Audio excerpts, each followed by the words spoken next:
Cramer. Thank you, Mr. Chairman. I want to thank the witnesses that are here today.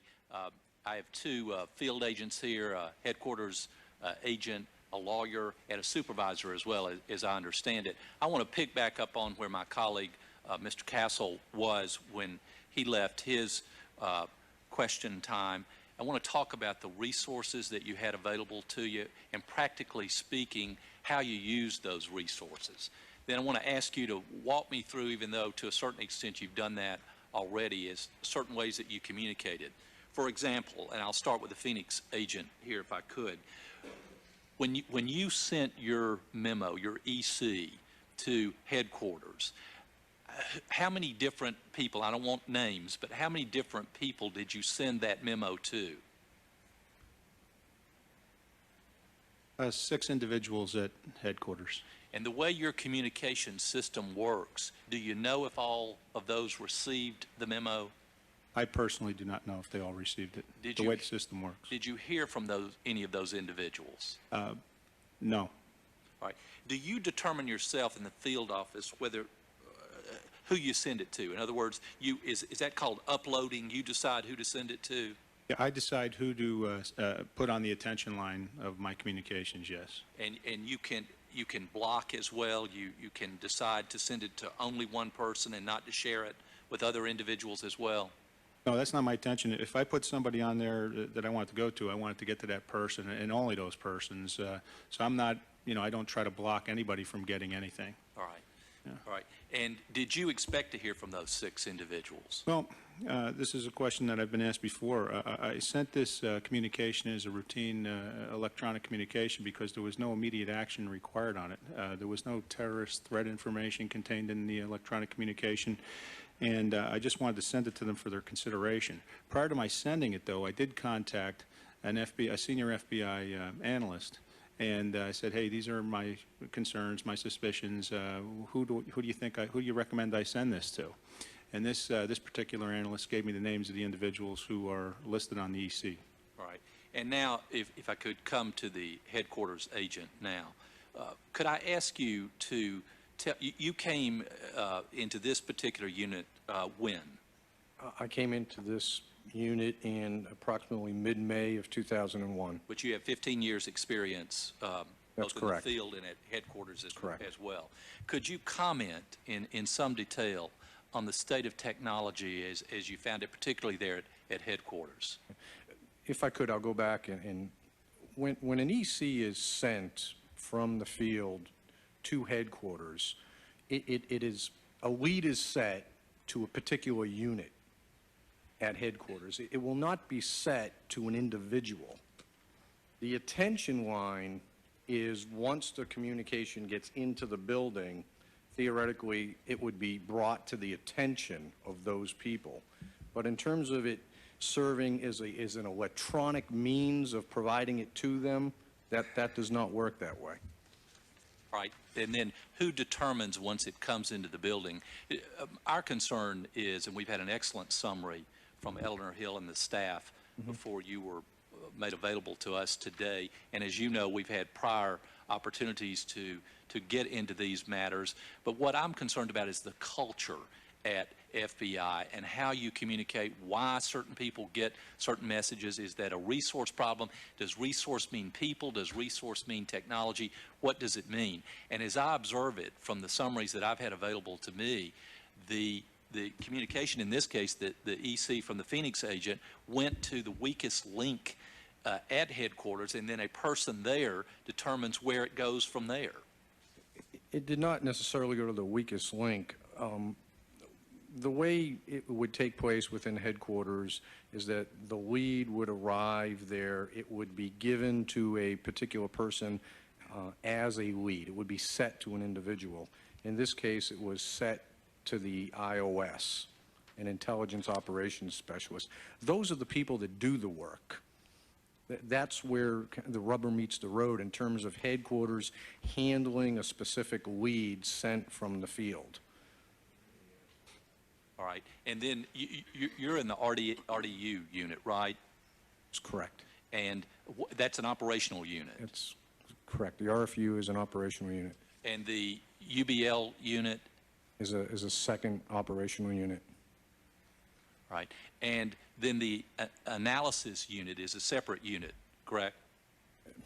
The operational units have what we would call investigative operations specialists. Those are tactical analysts.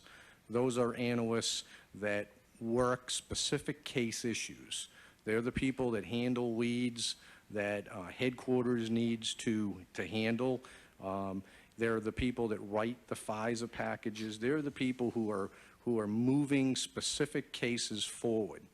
Apart from those IOSs, you have a second group of analysts known as intelligence research specialists. Those are IRSs.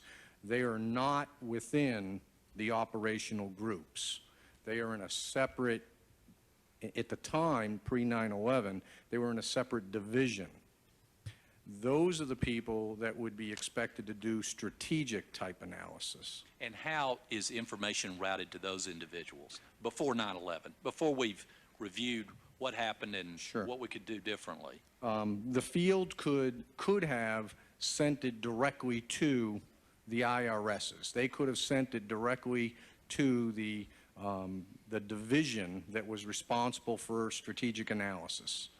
Or, in this case, in the case of Phoenix, as I remember it and I see it, is that the lead was set for the operational group, the counterterrorism division, into the operational units within the counterterrorism division, and then it would have been for those IOSs or for the supervisors to recognize that there might be a need for strategic analysis, and then to move it to the strategic analytical group. That could be done electronically by reproducing another electronic communication and setting a specific lead for the strategic analysts, or it could have been done via an email or a telephone call and just walking a hard copy to them. All right. In the case of the Phoenix EC, your EC, the iOS, who decides which iOS gets that memo? How is that decided? What's the process? It's done based on area of responsibility. So if a particular analyst is responsible for a particular field division or a particular subject matter, then the individual who is going into the computer would recognize that this particular iOS has responsibilities for this program area, or it might be a case number. It might be that all Phoenix communications are handled by this particular iOS. So that lead would then have been set to the particular analyst that was responsible for the case or the program matter. So the attention line is not necessarily significant. It could be that the wrong person was put on the attention line, in which case the individual setting that lead would have moved it to the proper iOS. Well, our information is that in this case, the EC was assigned to a particular iOS because that was the first name on the list.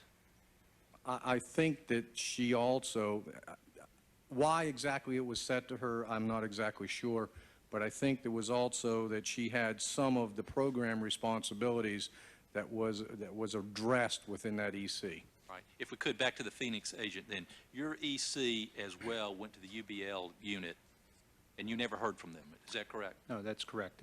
Senator, if I can make a point, or sir, the reason why I went to the UBLU unit and the RFU unit is because of the nature of the subject under investigation.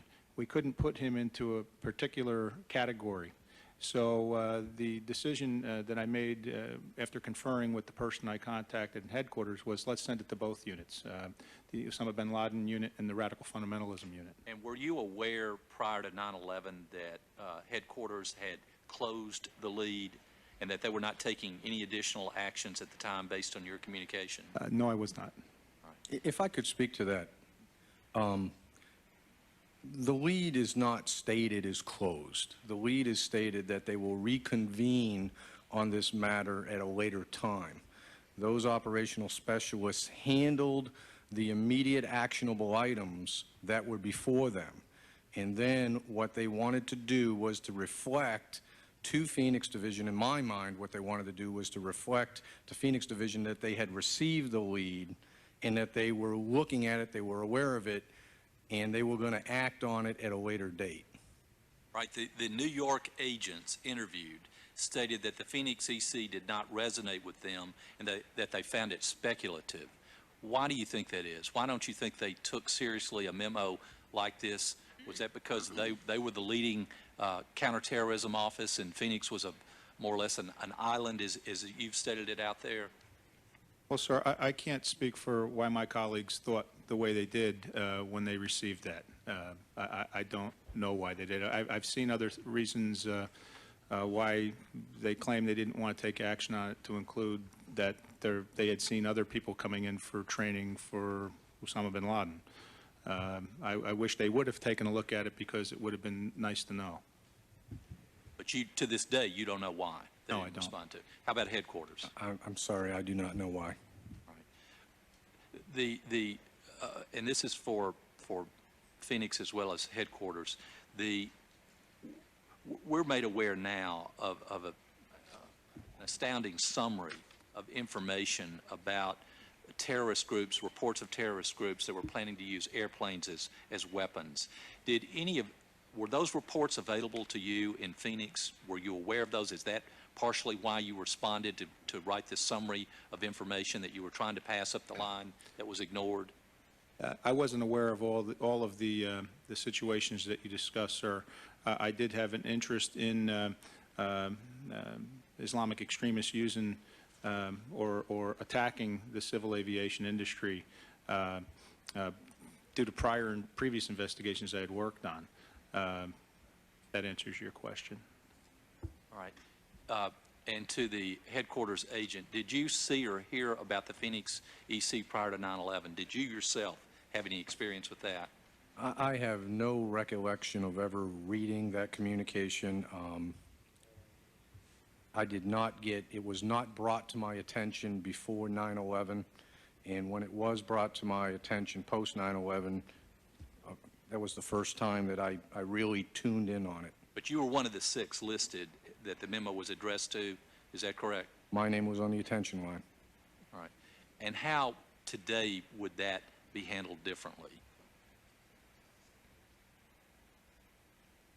I'm not sure if that would be handled differently today in terms of a name appearing on an attention line. I can tell you that based on my position, that my name is on hundreds, if not thousands, of documents in that building that will probably not be brought to my attention. All right.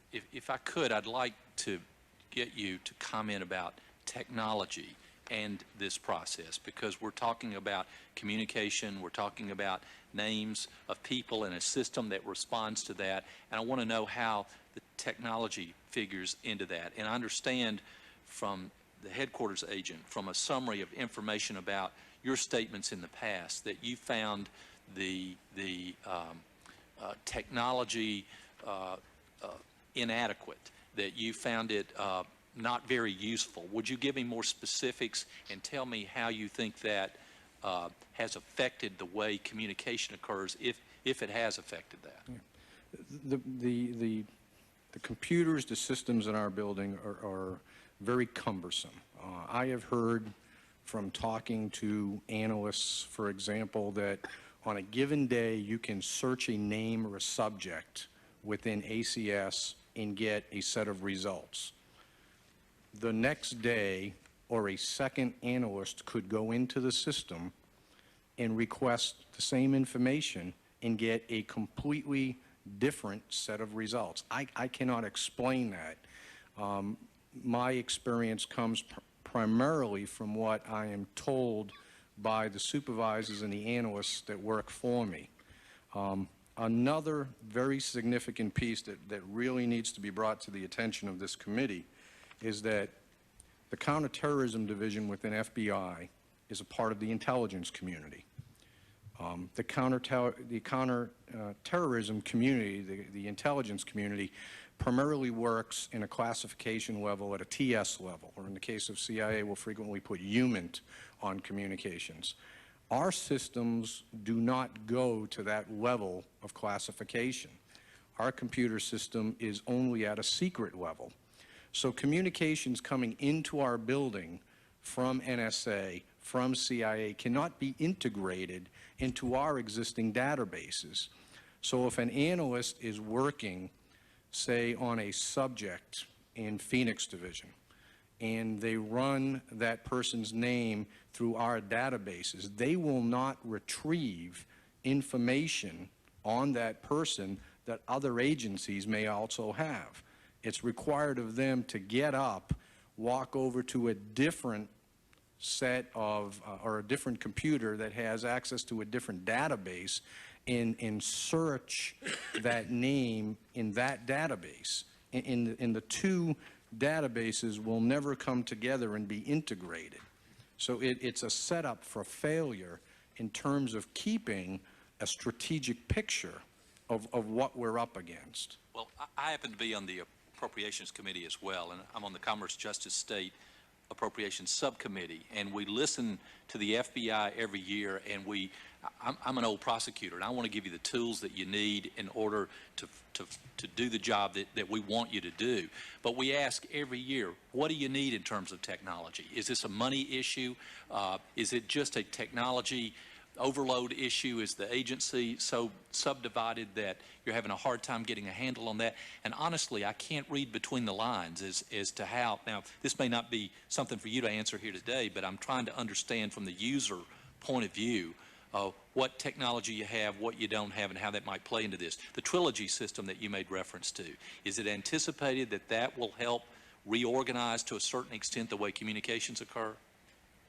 I do not have the expertise to speak to that. All right. Now, if I could, because time is limited, we talked, or it was brought up earlier, that there's 68,000 outstanding or unassigned counterterrorism leads in the FBI's electronic automated case system. So, and that dates back to 1995. Are we making any progress? What are we doing to improve that? That, to me, sounds intolerable. I have tried to take that on in terms of looking at that problem from both the UBL and the RFU unit standpoint. We're getting through that system now. I think we need to make it very clear, though, because there's 68,000 leads outstanding at that point. That does not mean that those leads were not handled.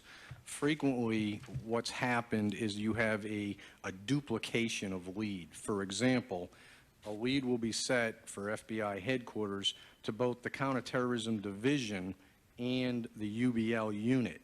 Well, the operational unit that would cover that lead is the UBL unit. They would maybe clear that lead out, but it would remain in the system from the Counterterrorism Division's lead bucket. So even though the lead is shown in the computer is not covered by Counterterrorism Division, it is covered by the operational unit. So there's a lot of duplication in that. That's one. Two is, as I've said in my earlier testimony, is that the system is very cumbersome, and people, unfortunately, have just become very frustrated with it to the point where they've somewhat given up. They have no confidence in it. They have no confidence. They're working around it is what it sounds like. That's exactly the case, And I would sir. assume that leads are falling through the cracks. We hope not. What will frequently happen, for example, is even though a field division sets a lead to headquarters in ACS, they're also emailing that communication to the particular FBI headquarters SSA, so they're getting it and working on it via the email, but not necessarily within the ACS system. My time is almost up, but I do want to work in one more question, and this is on the Moussaoui investigation.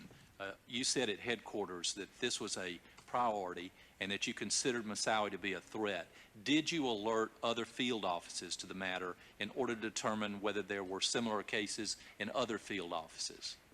I can tell you that a September 4 teletype was written from headquarters. It was sent to 2 FBI field divisions, and it was sent to elements of the intelligence community. It was not set to numerous other field divisions, and that's just the nature of how the FBI operated in a pre-9/11 environment, namely that we were investigation-driven. The investigation was in Minneapolis, it was in Oklahoma City. As leads developed that would have included other field divisions, then it would have opened, and we would have started to move the investigation out to other divisions. But in a pre-9/11 environment, we were clearly an investigation-driven agency, and unless a particular field division needed to see it, they would not. Which has to change. Thank you, Mr. Chairman.